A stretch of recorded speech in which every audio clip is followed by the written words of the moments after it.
जर्रा बराबर हम एहसास नहीं करते। हज़रात, तरह तरह का माल हम हराम तरीके से खा लिया करते हैं, लेकिन जर्रा बराबर हमारे अंदर एहसास नहीं है। कुर्बान जाइए गौसे आजम के वालिदे बुजुर्गवार पर। जब इतने तकबे वाला वालिद होता है तो अल्लाह तबारक व तआला उसी के नुत्फे से अब्दुल कादिर जिलानी गौसे आजम को पैदा किया करता है। अल्लाह अकबर। आपने फरमाया ठीक है, मुझे तुम्हारी शर्त मंजूर है। सुभान अल्लाह, सुभान अल्लाह। शर्त समझ में आ रही है? शर्त मंजूर है। मैं निकाह करने के लिए तैयार हूँ। अल्लाह अकबर। काजी साहब को बुलाया गया। मेरे प्यारे गौसे आजम के वालिदे बुजुर्गवार का निकाह आपकी वालिदा हजरत उम्मुल खैर से हो जाता है। अल्लाह अकबर कबीरा। हजरत गिरामी निकाह हो गया।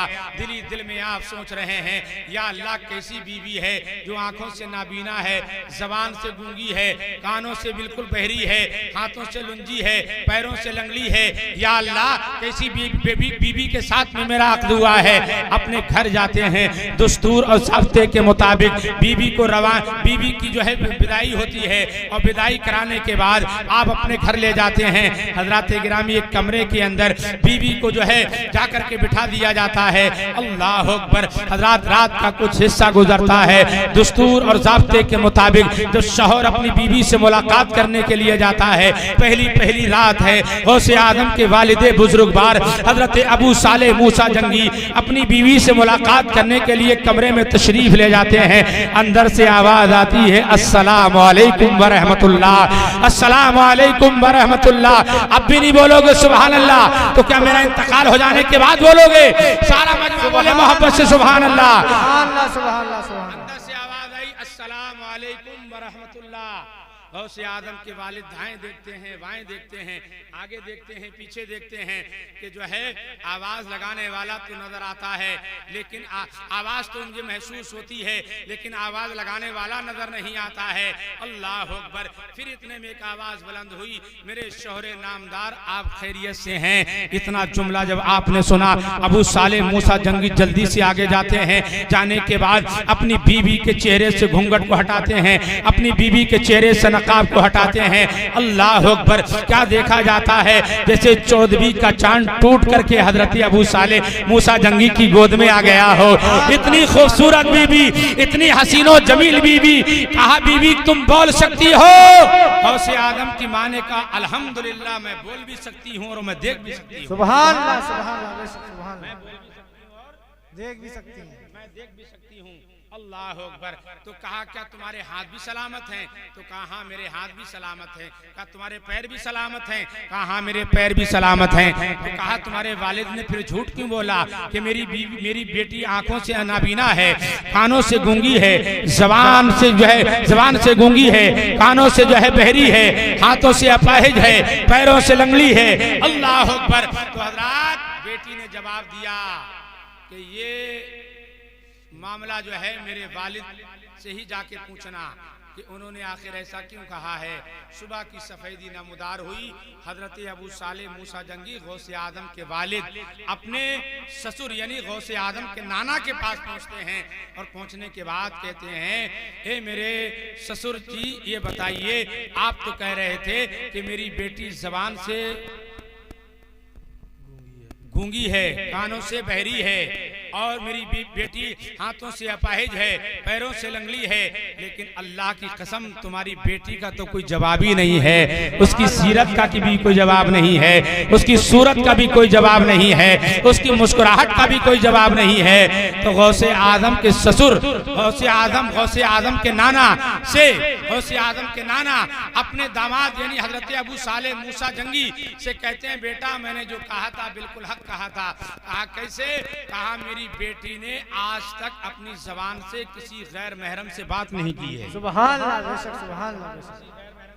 बात नहीं की है। मैंने गूंगी इसलिए कहा था, बहरी इसलिए कहा था, मेरी बेटी के कानों में मेरे अलावा आज तक किसी की आवाज नहीं गूंजी है।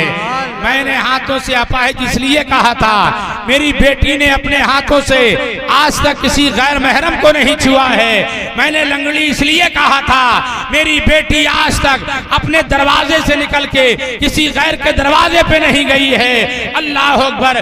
जब तुम शेर सेब की माफी तलाफी करने आए थे, तो मैंने जान लिया था मेरी बेटी के लायक इस नौजवान के अलावा कोई नहीं है, लिहाजा ये शर्त मैंने तुम्हारे लिए लगाई थी। अल्लाह अकबर कबीरा। हजरत गिरामी, जब माँ इतनी परहेजगार होती है तो बेटा अब्दुल कादिर जिलानी सुभान अल्लाह, बेशक सुभान अल्लाह, सुभान अल्लाह। गौसे आजम कौन है जानते हैं आप? गौसे आजम की शान क्या है? गौसे आजम की इत्तबा, गौसे आजम के मुरीद सिर्फ इंसान ही नहीं हैं, बल्कि गौसे आजम के मुरीद जिन्नात भी हैं। बेशक सुभान। गौसे आजम से मोहब्बत जिन्नात भी करते हैं, सिर्फ इंसानी गौसे आजम से मोहब्बत नहीं करते। गौसे आजम की शान इतनी बुलंद वाला शान है, सरकार गौसे आजम खुद फरमाते हैं, कदमी हाज़िही अला रक़बति कुल्ले वली अल्लाह, मेरा ये कदम तमाम औलिया अल्लाह की गर्दनों पर है। एक औरत रास्ते में बैठी थी, हज़रात हज़ारों कतार रो रही थी, एक फकीर का गुजर हुआ। किसका गुजर हुआ? फकीर। फकीर आज भी हमारे दरवाज़ों में आते हैं, साइल जिसको कहते हैं, साइल आते हैं मांगने के लिए। साइल का गुजर हुआ, उसने देखा खातून रो रही, रोने की वजह क्या है? कहा मैं बांझ हूँ, कोई औलाद नहीं है, मैं बांझ हूँ, कोई औलाद नहीं है, मेरा शौहर मुझे तलाक देने के लिए तैयार है। कहता है मैं तुझे तलाक दे दूंगा। क्या कहता है? मैं तुझे तलाक दे दूंगा। अब तो मामला ऐन गैन होने वाला है। हजरात उस साइल ने कहा, सुने थोड़ा तवज्जो के साथ, आस मोहम्मद भाई, उस साइल ने कहा आप टेंशन मत लो, परेशान मत हो, एक ऐसी बारगाह में भेज दे रहा हूँ जिस बारगाह में जाने के बाद खाली आया ही नहीं जाता है। सुभान अल्लाह। उन्हें आदत ही नहीं है खाली भेजने की। कहा मतलब समझी नहीं? कहा तुम्हें मालूम नहीं है, बगदाद की सरजमीन पर एक नौजवान है जिसे अब्दुल कादिर जिलानी कहा जाता है, सुभान। गौसे समदानी कहा जाता है, पीरे लासानी कहा जाता है, शाहबादे लामकानी कहा जाता है। उस गौस की बारगाह में चले जाओ, वापस जाओ, आओगे तो अपने दामन को भर के आओगे। औरत ने जब उस साइल की बात को सुना, सुनने के बाद उसने अपना सफर शुरू कर दिया। हजरत गिरामी बगदाद शरीफ पहुंचती है, गौसे आजम खानका में जलवाबार है। बेशक। कहाँ मौजूद है? खानका में मौजूद है। कौन? गौसे पाक खानका में बैठे हैं। औरत पहुंची, हुजूर, औरत पहुंची, हुजूर मैं फला इलाके से आई हूँ, हुजूर मेरा शौहर मुझे तलाक देने के लिए आमादा है, अगर मेरे यहाँ कोई बच्चा पैदा नहीं हुआ तो मेरा शौहर मुझे तलाक दे देगा। थोड़ा तवज्जो से सुन ले, बस आखिरी बात मैं बता रहा हूँ, मेरा शौहर मुझे तलाक दे देगा। हजरात गौसे आदम ने फरमाया किसकी बारगाह में आई है? अब्दुल कादिर जिलानी की बारगाह में आई है। सुभान अल्लाह। बेशक। ये आने वाला खाली तो आता है, खाली जाता नहीं है। ये बारगाह वो बारगाह है, यहाँ आने वाला आता खाली है, खाली जाता नहीं है। बता क्या कहना चाहती है? कहा हुजूर मेरी झोली में औलाद की दौलत डाल दो। सुभान अल्लाह। बेशक सुभान अल्लाह। ताकि मैं तलाक से नजात पा जाऊं, मेरा शौहर मुझे तलाक न दे। गौसे आदम ने फरमाया जा, तेरे यहाँ एक लड़का पैदा होगा। सुभान अल्लाह। सुभान अल्लाह। सुभान अल्लाह। क्या फरमाया? लड़का। क्या बोलना नहीं आता? बोलना आता तो बोल के बताओ, क्या पैदा होगा? लड़का पैदा होगा, लड़का। अब औरत बड़ा खुशी खुशी वहाँ से चलती है, चलने के बाद अपने शहर पहुँचती है, गाँव पहुँचती है, कस्बे में पहुँचती है जहाँ की रहने वाली थी।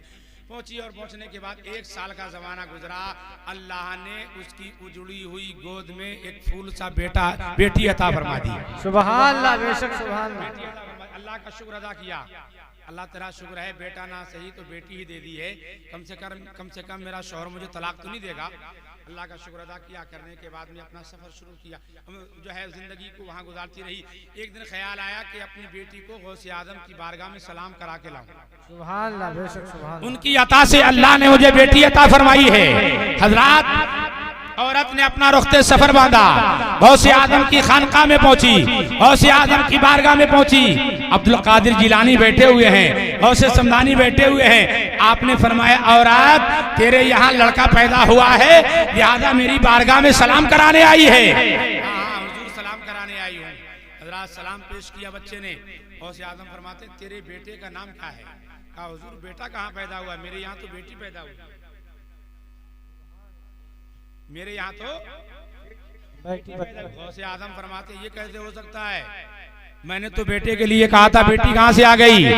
कहा हुजूर बेटी पैदा हुई है। कहा जाके दोबारा देख, तेरे यहाँ बेटी नहीं बल्कि बेटा पैदा हुआ है। हजरात औरत जाती है, जाने के बाद में पर्दा जो है कपड़ा पड़ा हुआ था हटा के देखा, कहा हुजूर यहाँ तो बेटी है। गौसे आजम फरमाती औरत मजाक क्यों करती है, सही से जाके देख बेटी नहीं है बल्कि बेटा है। औरत गई, जाने के बाद दोबारा फिर देखा, वहां बेटी नहीं, वहां बेटा नहीं बल्कि बेटी है।